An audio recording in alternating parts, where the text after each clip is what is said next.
Hi everyone. So this is the back of the March page and I'm going to show you how to do colour on colour. And I wanted to do bark on this page as if the bunny was jumping through and into a rabbit hole in a tree. I don't know why I chose a tree, but never mind. So first thing I'm going to do is I'm going to add a stamp, and I know that I have a wood stamp, so I'm going to go to stamps, add stamp.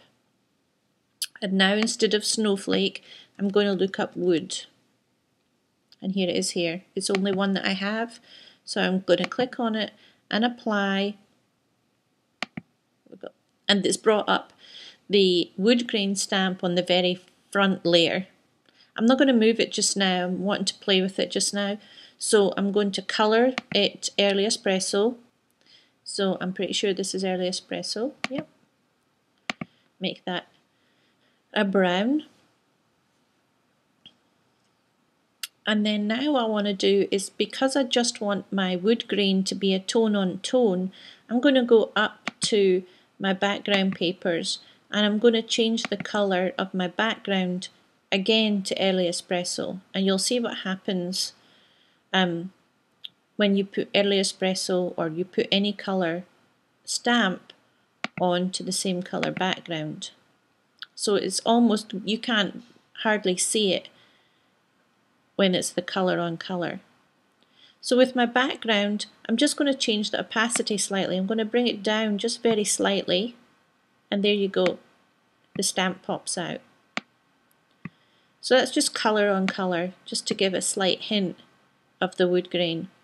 Now what I want to do obviously is I don't want that wood grain on top, so I'm going to go to the layers and take the overlay and bring it down to past everything else, because I really want it on the bottom. I don't want it on top of anything. Here we go. So it's under my punch, under the lines, it's under all of my bunny, and it's under this stamped image here. So that's tone on tone stamps. Doing digi punch art is great fun. It takes a bit of patience, and I'd say it's an advanced technique, but it's good fun and it's cute. So this is simply a circle punch and then oval punches, exactly the same as if we were doing punch art traditionally by punching our cardstock. The next thing I want to show you is how to do this effect on this stamp. So this one is the Thoughts and Prayers stamp. I'm going to go to add stamp, take out the wood again and put in Thoughts and Prayers. I'm not going to put in I'm going to just leave it at thoughts, and here's the stamp that I want. Apply and close. And as usual, it will bring up the stamp black. Now I can recolor that to green, change it to a green. I'm going to do it gumball green just for the sake of colouring it at the moment. But I don't want my flowers green. So the new aspect of MDS 2 is if you double click on your stamp, it brings up your stamp, and you see this black circle that's floating around. This is my brush. This is my paint brush.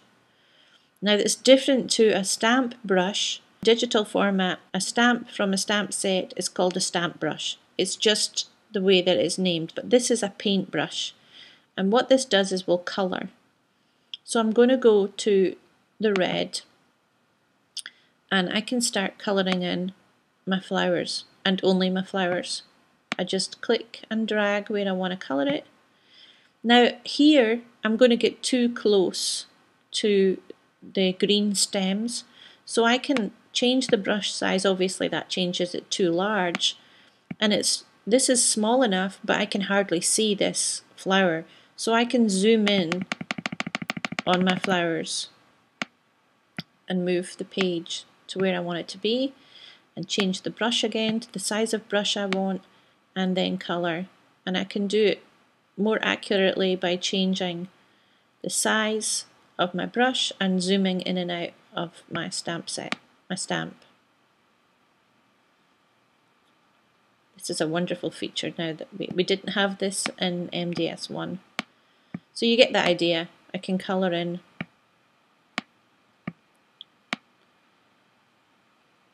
my stamps. Now, the way that I got the stamp to be different, the leaves to be different green, is I just went through all my greens and I just added a little bit here and there of different colours, just to give it a little bit of texture. And then I went to a different green and I added some more here and there, just to give it a little bit of a different look. When you click OK, the computer changes. You can see that the flowers are changed and some of the leaves are changed different colours. And that's how you colour a stamp. And again, with the registration marks, you can rotate it and flip and create a mirror image, whatever you want to do. So let's go to March, the front of March, and I'll show you briefly how I did the bunny ear in Digi Punch Art. So here is the bunny's face, and this is an oval punch that I've positioned on the page, and so are these. This is one here, this is another one here, and one here. And all it is if I click on it and I click crop, you can see that I cropped. So it's just like cutting if you were doing traditional punch art. This is the ornament punch upside down that I cropped, and I took the ornament part off the top of it and then flipped it upside down. I wonder if I can let you see this. Yeah, here you go. So I cropped the ornament hanger off the top and then I flipped it. There we go. These lines are used with the freeform tool, this one here, and I went to add a brush layer and I just did a line using the brush, and then I copied and pasted and copied and pasted and copied and pasted. His teeth are actually the word window punch, and I put them so small to make them into teeth. That was all I did. And when you have this page in the traditional format, you'll see that part of the reason is I coloured these all pink pirouette because they go with the pink pirouette bow, and his pink pirouette nose, and his pink pirouette ears and cheeks and his mouth. And that was why I coloured them in pink pirouette. Okay, so let's go on to April in the next video.